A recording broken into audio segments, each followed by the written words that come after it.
Thanks so much, first of all, for the presentations. I was really impressed with the opening statement of Inclusion Ireland, particularly I think in the first or second page, where you say some parents state that their child presents with behaviours that can be a challenge or have poor attention skills that require the support of a skilled teacher and not a parent. And I think that just sums everything up that we've been discussing. Over the last number of years, I've done a bit of work around autism and parents of children with autism, and how I sort of came to that was the amount of people that year on year contact us about they can't get an ASD school place, they can't get an assessment, they can't get various therapies, or they can't get school transport. And it's just, I've come to the conclusion long before COVID ever was here that there's a two-tier education system. Whether people actually want to admit that or not, it shouldn't be the case, but there is. If you have an additional need, you're basically a second-class citizen in the education system, and I think that's a very sorry thing to have to say, but that's been my experience of dealing with people. And that's not to take away from the very good schools and the very good teachers that do a huge amount of work and good work in this area. But it just, to me, the expectation that you can just wait forever for a school place, or it's okay to have to drive 2 hours to and from school every single day just because you have an additional need is not acceptable. So there's a few questions. Obviously, when you come to this stage of the debate and you're kind of one of the last speakers, a lot of things have been covered. But just, you mentioned in your statement somewhere that the NCSE have previously expressed concern about the scheme being open to challenge on equal status grounds.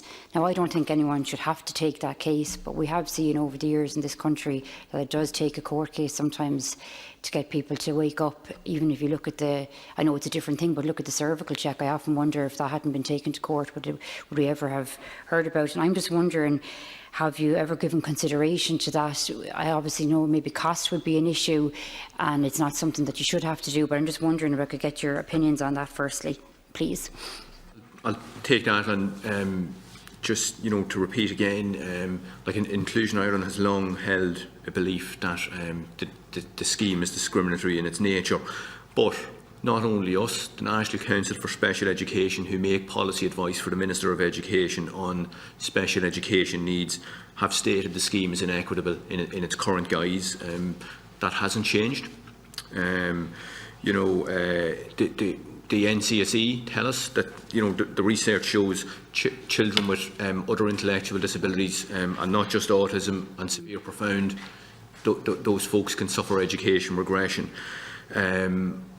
And there's no reason why they should be excluded from the scheme.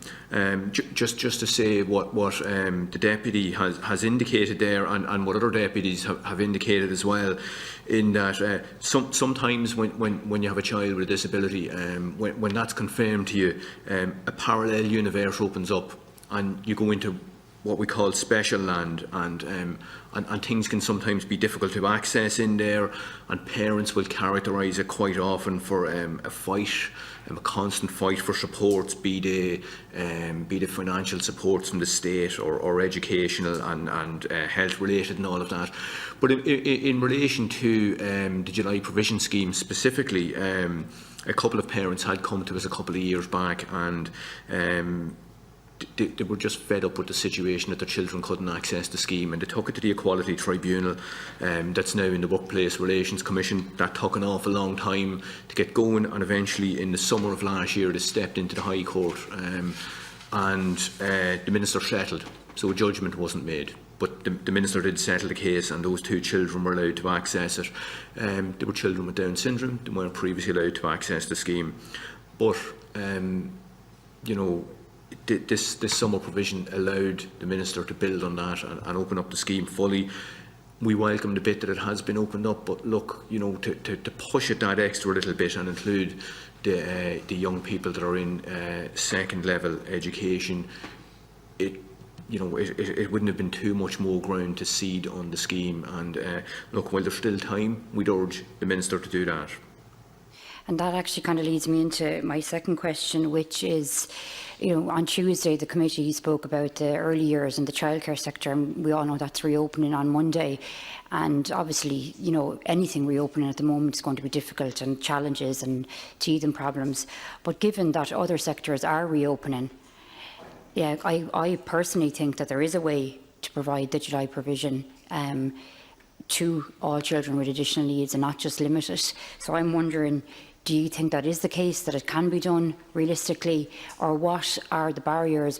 Because sometimes as well, even before COVID, you would hear a lot of schools don't seem to want to sign up for the scheme. And I'm just wondering, I know you can't say for definite what the reasons are for that, but have you opinions on it, or have you even anecdotal evidence around it? Like, is it, is there difficulties for the school? I've often heard people say that if you do volunteer to do it, the staff don't get the wages till November, and there's difficulties around that. Is there a way to make this much more accessible and easier, in your opinion? And also, do you believe that it can be done for this summer? Because I think that would be the one clear way of indicating that actually there is a concern around children with additional needs, and they are as important as everybody else, because there's no point in the Minister consistently, or the department, saying that they have empathy and they know it's difficult and it's been difficult on parents and difficult on kids.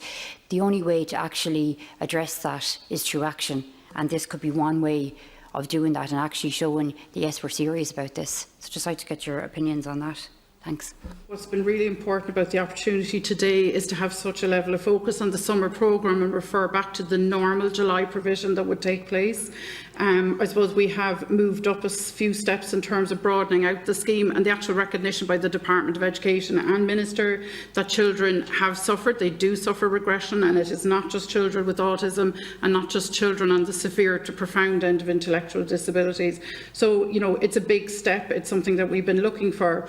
In terms of the operation of the scheme, though, like actually making it a reality, I think the teaching unions and the managerial bodies would be best to answer that. But we do know in the public domain that pay is an issue.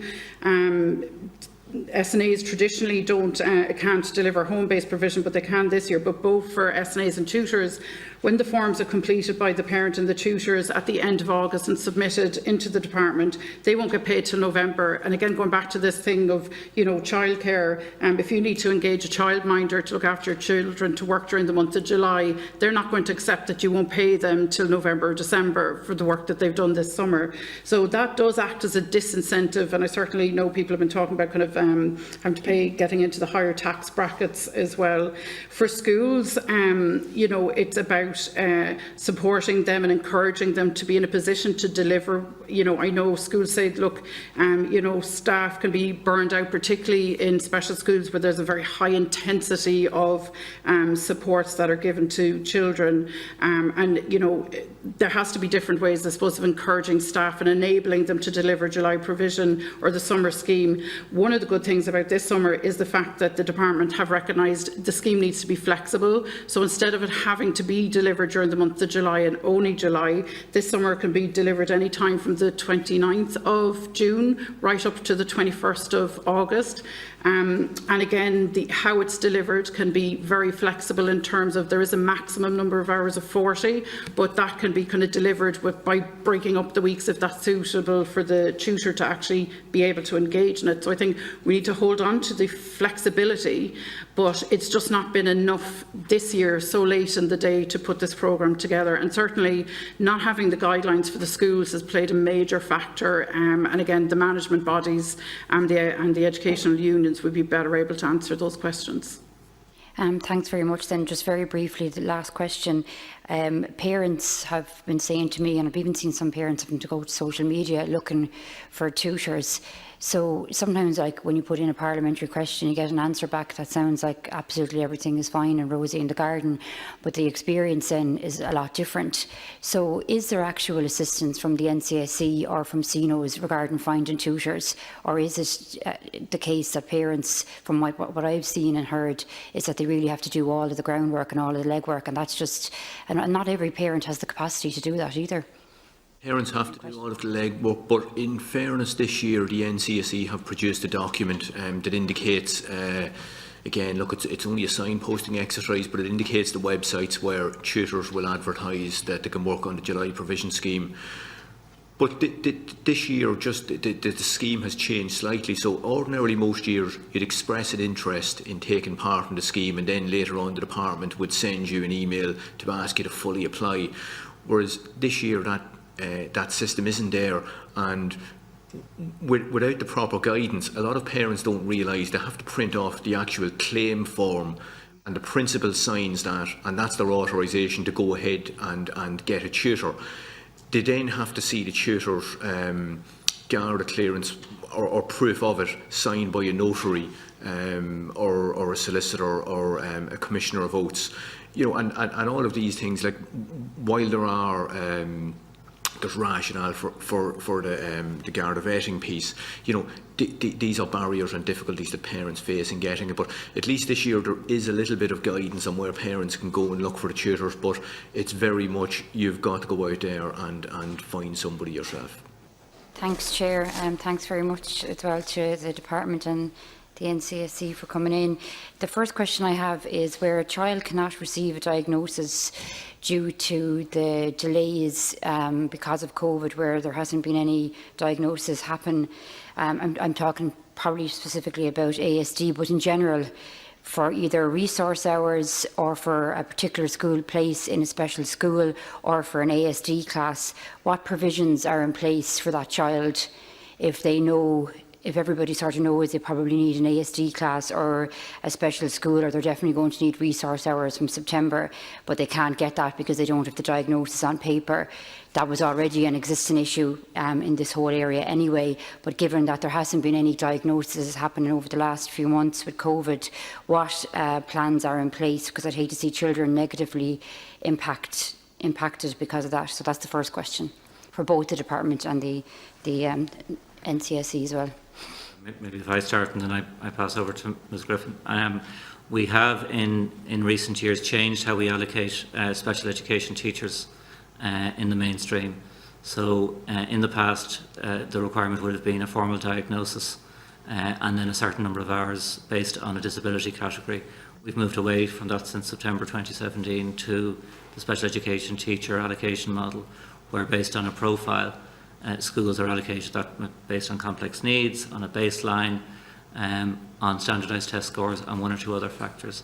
And that builds a picture of that school, and we resource the schools based on that profile.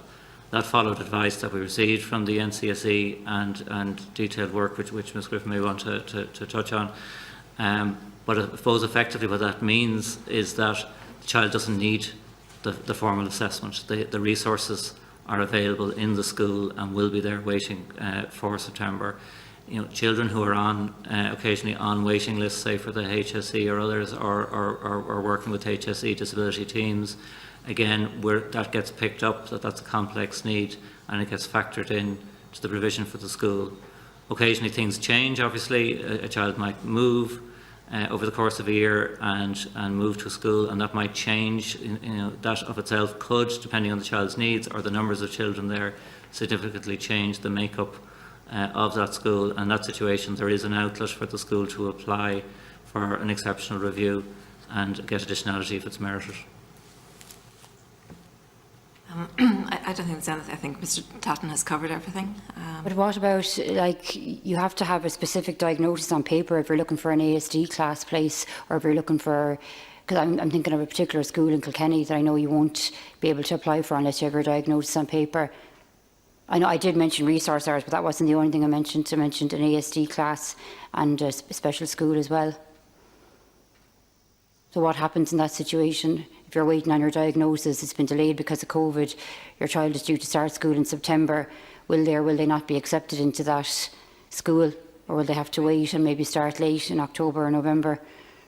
Okay, I think this situation is no different to a situation right around the country where for years the NCC has highlighted the fact that families haven't been able to get hold of therapy diagnoses, and that some resources, for example, placement in a special class or placement in a special school, is dependent on a diagnosis.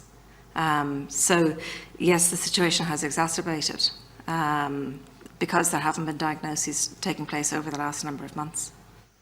Okay, so my second question then is similar, but it's around special needs assistance, and it's actually special needs assistance in a preschool. It's a particular situation. There's only one ASD preschool in the whole of Kilkenny, so you're probably aware of which one it is. And they have been told they cater for 12 children normally. They have 9 enrolled, and the reason they don't have the last 3 places filled is because people have been waiting for a diagnosis. They haven't gotten that diagnosis due to COVID. Every year this preschool is inundated with queries. This time last year I was dealing with various parents who were hoping to get their children in there, so it's not that there's not a demand and a need for it. They've been advised if they don't have 10 children by the end of September, they will lose a special needs assistant. Now, they will definitely be able to fill those spaces as the months go on. The reason they cannot is because of COVID and delays with diagnosis. So can you comment on that? I think that's something that I'll look into and I'll get back to you. Okay, I would appreciate it if you do come back to me on that one. And then just in general, the expansion of the summer provision programme. Like every year we seem to talk about this and everybody seems to agree it'd be great to apply to all children with additional needs and not just be ring-fenced for children with autism. And yet every single year we're in the same situation. I know this year they have catered for some more children, but in general over the last few months everyone is in agreement how difficult this situation has been on children with additional needs, on their families, on their parents. And there's no point in applauding those people and saying they're doing great work and we have empathy with them if we're not going to take action and actually do something. And for me, the best way we can do it, and I said it in the earlier session, is by expanding that summer provision programme for all children with additional needs. And I noticed Inclusion Ireland this morning included in their presentation a comment from the NCSE about how you were in fear that they were possibly in breach of the Equal Status Act, because it isn't being rolled out. And I just want to get your opinions on that and to ask the department, why can't we start rolling this out to all children with additional needs? You know, why can't we start putting a plan in place? I mean, for the last 4 years, or as long as I'm in here, we talk about this every single summer. And yes, I understand that things can't be done overnight, but can we start getting some sort of a plan in place that it can be put in? And I do think that it should start this summer, and I think because it would show children with additional needs and their families that they're as important as everybody else and they matter. And I think that's really important. There's no point in saying you have empathy and you understand things are difficult. People want to see action. That's the next question. Thanks. Okay. Okay, thanks for that, Deputy. We have been doing work. I mean, I would agree with you. The NCSE policy advice goes back to 2015. And we agree with it, so the department is in agreement with it. We want to move to a needs-based provision for the summer, which would be much more in accord with other reform we've made across the special education sphere over the last number of years, moving away from categorisation into a needs-based approach. We actually were doing quite a bit of work on that this year, looking at it in a more activity-based programme, which is again in line with what the NCSE had recommended. We had taken that work to a certain point and had a number of engagements with stakeholders and with other departments who also fund or support summer type provision. But unfortunately the COVID-19 crisis largely derailed that work. What we've done for this summer is to come up with something which is certainly an expansion on previous years, but we recognise it's not a panacea and it's not what we would ultimately like a summer provision programme to be either. But it is, I think it is more equitable, certainly, than what other schemes might offer. And it's one which has allowed other groups to be involved, and has, as far as possible, had regard to that needs approach in informing the groups that we came up with as eligible. And then my final point is in relation to people transitioning from, I suppose, what's deemed children's services, maybe into adult services, that are leaving secondary school, and then all of a sudden in March, like all of us, everything was turned upside down, and a lot of them now maybe don't know around transport and various things. I know it's not directly in your area, but is there any interim services for maybe even September and October for them to stay on, or some sort of an interim programme that could be looked at? Because for a lot of people, they won't actually be able to directly go on to the adult services because of everything that's happened and the uncertainty. And I know I had people coming to me in February, March asking about transport. And then all of this happens and everything is just up in the air for those families, and already they've dealt with, you know, a very difficult few months. So is there anything that can be looked at sort of as an interim before people transition, or if there is going to be a gap there? Thanks. That's the final question. Thank you. We are in engagement with the Department of Health and the HSE on this because it has been raised with us. Our default position on this is that people should transition. So a child who's in their final year of school and would normally be transitioning into, say, adult day services with the HSE ought to make that transition. And if you look at other things we have done, and one of your colleagues mentioned it earlier about the calculated grades piece, what we sought to do there was not put students into a holding position or a repeat position, but that we found a mechanism through which they could progress on to the next stage in their lives. And we don't believe it's appropriate to deal differently with this group. This group also should move and transition and progress on in the next stage of their lives. But we do recognise that some of the normal things that would happen to support that transition have not been possible since March. So we are going to continue to engage with the HSE rather, as a way to support making that transition successfully. Thanks.